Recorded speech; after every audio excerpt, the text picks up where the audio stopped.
আমি এখানে card Shuffle করে রেখেছি।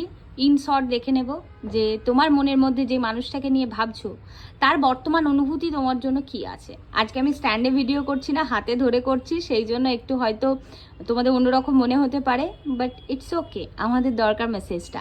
তো দেখে নেব যে তোমরা যাকে নিয়ে ভাবছো এই মুহূর্তে সেই মানুষটির বর্তমান অনুভূতি তোমাদের জন্য কি আছে। একদম লাভ ডেক থেকে দেখে নেব যে কি আছে তোমাদের জন্য বর্তমান অনুভূতি। ওকে, ফার্স্ট কিড কার্ড কি আসছে? 10 অফ ওয়ান্ডস। আচ্ছা, ওকে,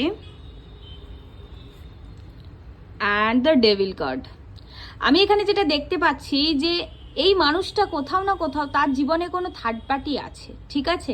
হতে পারে কোনো মেটালিস্টিক গেন, কেরিয়ারটাও তার থার্ড পার্টি হতে পারে, বা তার লক্ষ্যটা এত বেশি মেটালিস্টিক গেনের দিকে আছে, কোনো মানুষের প্রতি ফিজিক্যাল অ্যাট্রাকশন হতে পারে, কাজ হতে পারে, বাড়ি গাড়ি এইসব হতে পারে, যে কোনো কিছু একটা মেটালিস্টিক জিনিস, ঠিক আছে, তার প্রতি এত বেশি আছে যে কোথাও না কোথাও মানে সে একটা মাথায় ওভার প্রেশারের মধ্যে আছে, মানে মানসিকভাবে ভীষণ একটা চিন্তার মধ্যে আছে। আর যেখান থেকে সে মানে সেইভাবে আমি দেখতে পাচ্ছি যে চেয়েও যেন তোমাকে এফর্ট দিতে পারছে না, এবং তোমাদের মাঝখানে একটা দূরত্ব সৃষ্টি হয়েছে। কিছু মানুষের জীবনে অবশ্যই একটা নেগেটিভ পার্টনার আছে, টক্সিক রিলেশনশিপের মধ্যে আছো, এবং আমি দেখতে পাচ্ছি যে তোমার পার্টনারের একটা এক্সট্রা সম্পর্ক থাকার জায়গা, বা কোথাও না কোথাও সেই মানুষটি চারিত্রিক দিক থেকেও খুব একটা ভালো নয়, ঠিক আছে?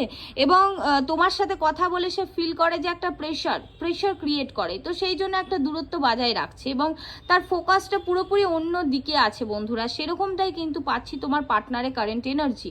এবং আমি যেটা দেখতে পাচ্ছি যে কিছু মানুষের জীবনে কিন্তু কোনো মানুষ নেই, তবে তার কেরিয়ার, তার সাকসেস, তার অ্যাচিভমেন্ট, এইগুলো যেন কোথাও না কোথাও তোমাদের দুজনের রিলেশনশিপটার মধ্যে একটা দূরত্ব বা বার্ডেনের সৃষ্টি করেছে। তো আশা রাখছি অবশ্যই ভালো হবে।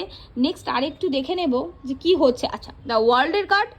যতই বাধা আসুক না কেন বন্ধুরা, মানুষটি কিন্তু ফিরছে, আসছে, সম্পর্কটা কিন্তু পূর্ণতা পাচ্ছে, ড্রিম কাম ট্রু, স্বপ্ন সত্যি হতে চলেছে বন্ধুরা। হট করে মনে হলো কার্ডটা তুললাম আর এসে গেল এই এই দ্য ওয়ার্ল্ডের card. I am so so happy and আমার ভীষণ ভালো লাগছে। এই কার্ডকে অবশ্যই ক্লেম করবে। যতই দূরত্ব থাকুক, যতই সমস্যা থাকুক না কেন, আস্তে আস্তে এই সমস্যা দেখবে 6 থেকে 10 মাসের মধ্যে কেটে যাচ্ছে, এবং রিইউনিয়ন বা তুমি যেমনটা চাইছিলে সেরকমটাই কিন্তু তোমার লাভ লাইফে হতে চলেছে সেই পার্টনারের দিক থেকে, বা তোমার লাইফে এমন কোনো মানুষ, এমন কিছু আসতে পারে যেরকমটা তুমি চাইছিলে সেরকমটাই হতে চলেছে বন্ধুরা। ভীষণ ভালো লাগলো। এই পজিটিভ এনার্জিকে অবশ্যই ক্লেম করবে।